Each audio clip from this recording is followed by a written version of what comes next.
My first experience was when I was 3 or 4. We lived in a very old house, the kind that might have been a shack at one point and then added on to over time. One of those houses built way too close to the road because it was made when carts still ruled. Anyway, I've never been an easy sleeper. Even at that age, it would take me hours to fall asleep. My parents would put me to bed at 8 or 9, and I'd still be awake when Johnny Carson came on at 11:30. On Saturdays, I'd sneak and watch SNL from the stairs. I had just moved up from a toddler bed to a twin bed. It was higher off the ground, and for some reason, my dad insisted on setting it up lengthwise against the wall. So now I couldn't fall asleep and my pillows kept falling off the back of the bed. One night I was laying there trying to sleep when I lifted my head to adjust my pillow. That's when I saw them, two fully formed, bright white silhouettes of people leaning over the foot of my bed. It was only for a moment, and I thought maybe I'd imagined it, but when I looked again, they were coming closer, reaching for me. I tried to scream, but nothing came out. I yanked the covers over my head and kicked back so hard that I fell off the back of the bed. I couldn't speak, couldn't even cry, so I started banging on the floor for my parents. My dad rushed in, asking, "What the hell is going on?" I was still mute, screaming in my head, but with no sound coming out. It was probably the most terrified I've ever been. To this day, I can still picture those two figures, clear as day. After that, my parents got me a headboard for the bed and eventually swapped bedrooms with me. They claimed it was because they needed more closet space, but I'm pretty sure it was because I refused to even play in that room, and getting me to bed became an even bigger nightmare.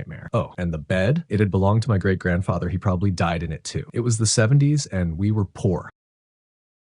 Something invited itself into my friend's home. I've told this story on another subreddit, but this is the one haunting experience that really freaked me out. When I was younger, I had a next door neighbor named Lexi, and she was my best friend. Our parents would go on trips on motorcycles with each other, and we would camp out at one of our houses until they came back. It was normal for us. We never had any paranormal events prior to this specific night. We were sitting in her bedroom, talking and doing what we normally did. We saw a bright light through her window, followed by the sound of motorcycles pulling onto the gravel driveway. We instantly thought, okay, our parents forgot something. But before we could even get up to leave the bedroom, we heard knocks and a soft woman's voice say, "Hello?" The front door opened. This was a familiar sound because the door scraped against the hardwood flooring. We panicked, thinking there was an intruder at this point because this woman didn't sound like our family. We have very Texan voices. We scouted the house, scared out of our minds, just to find the front door wide open and nobody in the driveway. Nobody was in the house. We finally felt better. We walked back into her bedroom, but before she went to enter, she collapsed onto the floor and started sobbing. I didn't know what was happening. I was scared. And she told me something as tall as the door frame was standing in her parents' room. After our parents returned, her family continued to have paranormal activity in their house. They moved out too.